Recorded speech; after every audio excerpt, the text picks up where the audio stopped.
Hey guys, so we're talking about Greek mythology.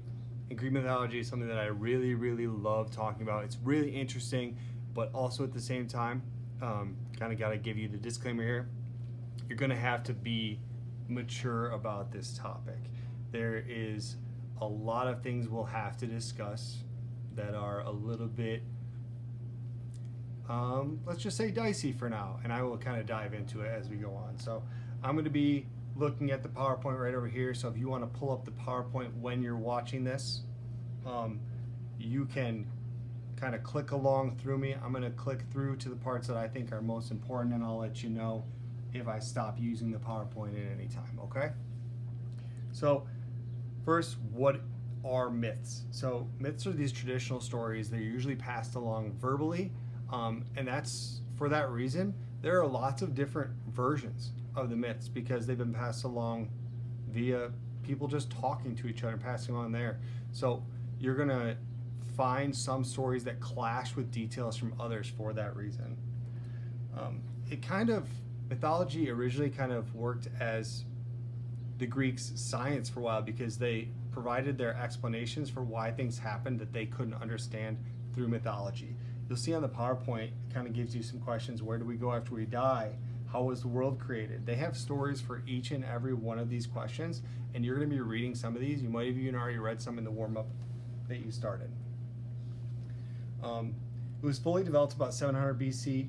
Homer and Hesiod are two famous Greek authors. Another one is Ovid. That's one that I kind of got highly introduced to in college, but Ovid collected all the stories as well. So there's some really big poets and Greek writers that have had their stories survive. You probably know Homer, or at least you'll learn more about him as you go to ninth grade because you're going to do the Odyssey. So the Iliad and the Odyssey are both by Homer. Ancient Greek beliefs and characteristics. So we have death is inevitable, so you're going to die. The only way to live on is by becoming a legend through your great deeds. So the Greeks were really set on doing this, and for the same reason, their personal legend was so big that one of the things that they were known for is being very vengeful people. If you attacked them or tried to make them look bad, they would come and get their revenge because their reputation was so important. Gods in Greek mythology also are very different than a lot of gods in modern religion because they had all human characteristics. They got jealous, they got angry, they were irritated, they were lustful. So all of these different qualities make them easier to relate to for the Greeks. The creation myth is a really confusing place to start, but I think it's important that we start there.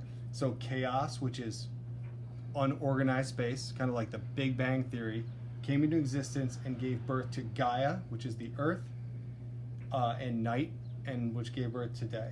And then Gaia and Uranus is the sky, gave birth to Cronus and the first set of Titans. We're going to talk about them as Titans. That's their more technical name, but Titans are gods. They're just the first generation of gods.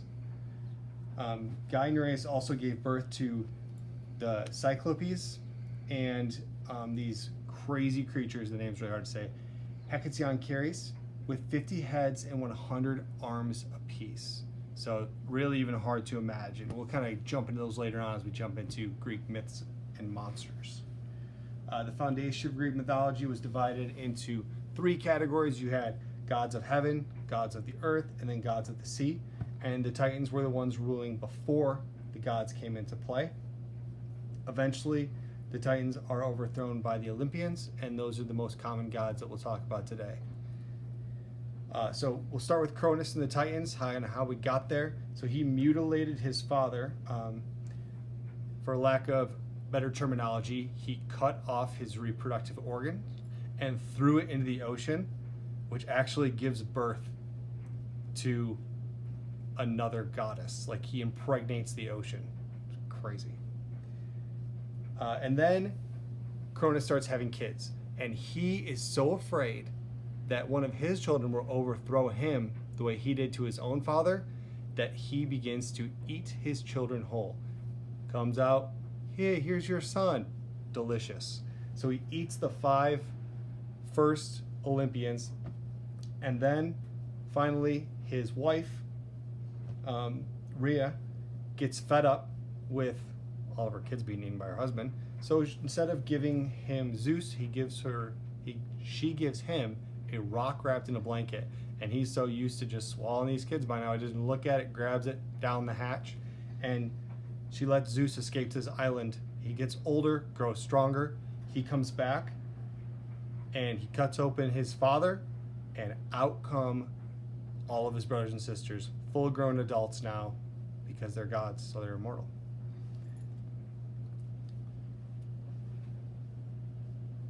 I'm going to kind of skip over. There's a picture of Cronus here with getting ready to eat a child. You can see that. After that, we're going to go to the Olympians. It's kind of a confusing picture, but Zeus and Hera end up being the king and queen of the gods. Zeus's brothers end up taking the other realms because Zeus decides he wants to rule over heaven. Makes sense, right?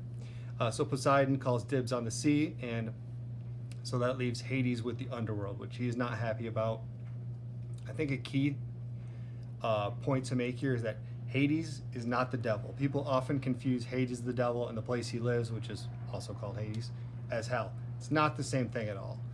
They're very, very different things. Although it is an underworld, there is not like this idea of you go there if you're good or you're bad. You know, it's just you go there when you die, period, and it's his job to take care of the souls. After that, there's a breakdown of each of the gods. I'm not going to take my time doing that right now. You can kind of read through those. You don't need to do a ton of information. I just think it's important to know basically the difference between Greek and Roman names for the gods, because when Rome came in, they took Greek mythology and just made it their own. They just changed the gods' names, but they kept them all the same. So some of the stories we'll read have Roman names mixed in with Greek names, or they'll just switch over to Roman without kind of giving you the heads up, because even though the story itself is the same, the names are different. So I do think that paying attention to the different names that they have on there is important for your understanding.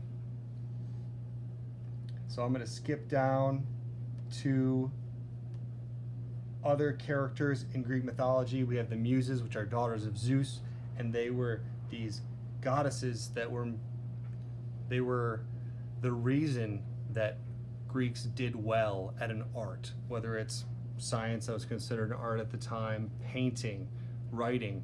They believed that if you were really good at something, it's because there's a muse nearby you and inspiring you to be so great at these things. We also have the Fates. You've probably been introduced to the Fates if you ever saw the Hercules Disney movie, which is way off what anything actually happened. But they are these three sisters. They're blind, they share a single eye, and they are known for spinning the thread of life. One measures it and the other one cuts it, and every time they cut it, someone passed away, because that's the fate. That's your fate, is to die at a certain point. And the Greeks also put a lot of emphasis on fate. You can also see, like in mythology, in nature and science still today, our planets are all named after myths and gods. So you can see all that. That's kind of just self-explanatory in the picture. And then also the way that it shows up today. Like Nike is the goddess of victory. We have the company Nike. We have Cupid, which is Eros, the Greek god of love. Of course, he wasn't a fat baby with wings and a diaper, but it is the same concept involved. He would shoot an arrow and people would fall into love. And then, like, you can see the picture of Cyclops from X-Men. So that's my quick introduction.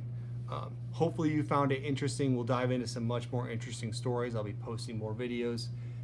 Like I said, it's just kind of tough to do via video because I would really like this to be more interactive so I can answer all your questions, because I know that it is crazy confusing.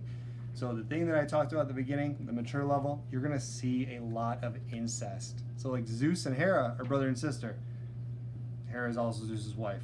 There aren't a lot of gods around, so they married within the family, which I know is like huge taboo today, big no-no, but that's just sort of something you have to take into consideration when you look at Greek mythology, because that's how most of the gods and goddesses were created, were born. And there's some other cool ones we'll talk about too. So that's just my quick introduction for today. Please take down some notes. Make sure you're kind of keeping track of this. It will help you so much in your warm-up and other parts. And I'm really looking forward to doing this unit with you guys. All right, I'll see you later.